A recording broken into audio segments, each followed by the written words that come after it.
If there is one thing that this government should have done to the so-called hustler, was to cushion the hustler from an increment in the cost of fuel. As Parliament, if he has forgotten, rejected the 16%. We only allowed 8% after the president's memorandum. Let us agree on this one. We must remove this VAT on the fuel. Otherwise, I promise you there will be a revolution in this country if this one passes. I promise you. But fuel is cheaper in Uganda and Tanzania by far, Madam Chair. By far, Madam Chair. I've always told you guys to never ever trust any politicians. There is a very big difference between a politician and a leader. And don't ever trust any politician who is in the opposition and trying to ridicule or soil the government of the day, because that is what they do. And they do that to prove to me and you that they are for us, but they are not for us. Wait until they get into power and listen to them again over the same subject that they spoke about whatever when they were in opposition. This is a very good example. You've just had Junet Mohammed Opio Wandai talk about the government lowering the fuel levy and removing tax from that, exclusion of tax from the fuel. And that was very perfect when Raila Amolo Odinga was still the opposition leader, and these guys were behind Raila Amolo Odinga, and they wanted to prove a point to the Kenyans that everything is okay and they're going to work out everything for Kenyans. But when they came to the government, what happened next? When they became part of the experts, aka experts, that are needed to try to make everything work. That is after the Gen Z protest, the major Gen Z protest in Kenya. The ODM party, they say they borrowed or they hired what they would call their experts to the government of William Samoei Ruto to try to help William Samoei Ruto to lower the life, to lower the cost of living that was so much burdening Kenyans, to come to something that Kenyans can afford. And these are the people that you guys say they are. ODM has done this and this is the perfect thing and we are going to do this and all that. Honor the blood of the young people who went on the streets to fight for a better and affordable life in this country. Listen to them. Alia hii bei imepanda, uliza Uhuru. Yaani mimi Uhuru niko Ukraine, mimi ninafanya nini huko? Jameni, hii mafuta inaongezwa usiku na mchana. Mimi nataka niwaeleze ya kwamba these people don't understand the damage they are doing to the people and the economy of Kenya. Tumekuwa na matatizo ya vita kule. Mambo ya mafuta imepanda kila sehemu. Semeni dynasty baya. Asala tawale. Jeni kikao kwanza, muteremushe bei ya mafuta. Muondoe ushuru kwa bei ya mafuta kabla hamujafanya mambo ya vyeo. Kuniambia niko na mawaidha hii na njia hii na njia hii, njia ambayo tunaweza tuokoe watu yetu wakati tunagojea mambo haya yaishe. Wewe uko kwa soko na matusi. Wewe unajua hii shida sio ya mtu. Hii ni shida ya uko wapi wakati hiyo vita imeleta misukosuko ya mambo ya mabei, sana bei ya mafuta.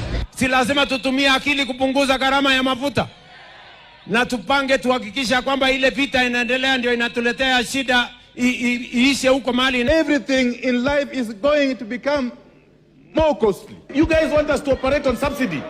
You guys want us to operate members, we cannot afford to add more levy on fuel because fuel is a catalyst.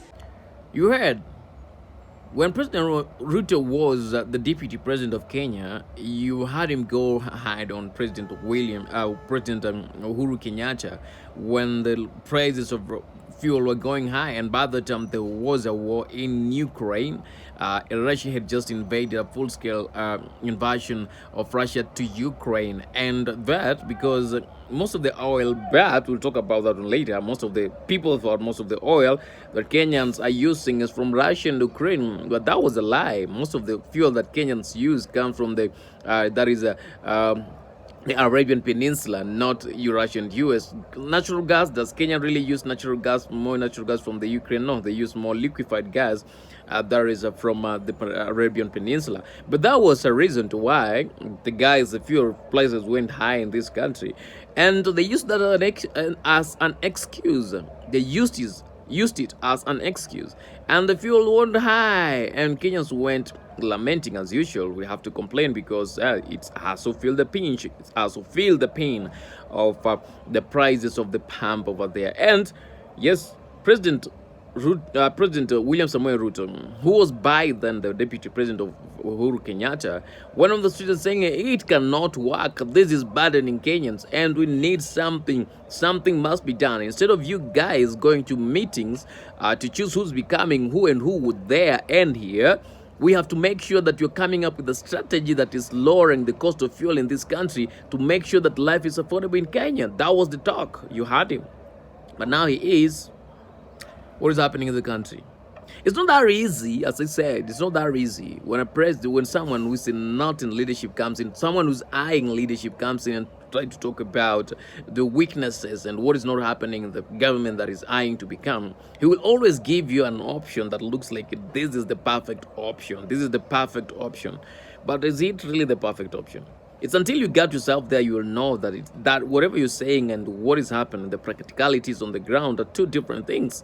And that is what President William Samoei Ruto found. And that is where everything is becoming hard. So, even regarding Gachagua, what he's telling you now is going to do when he becomes the president, if he will, who believes him? Who believes him? Who believes him? He cannot. It's already messed up. It's a systematic mess that the government, the most developing countries have got their governments in, because the people who are coming in are so greedy and they're willing to take everything for themselves, and they don't really give a damn about the people who voted them. So it's a systematic degradation of every developing government, unless something happened. And if that thing to happen is the people who've been in the government, they bring back all the corrupt monies that they stole from the government, from the people, from the taxes that were given by the citizens of that country, restore that money into one government treasury, to the government treasury. And maybe the president who is there by that time make sure that there is no more corruption in that country. Maybe the country can be back on its feet. But as far as everything is what it is now, we have no country. We have no country. We have no country. Believe me on this. Gachagua is not an option in this. I'm yet to see a leader who will become an option and bring Kenya back on its feet. Now, if this is the game, we are all doomed. So please stop trusting these politicians. Stop trusting politicians. Don't believe whatever they tell you. Go vote because you got to vote, but don't vote because you think this guy is going to change your life. He's not. He's not. He will not. He's not, and he will not. Is that right?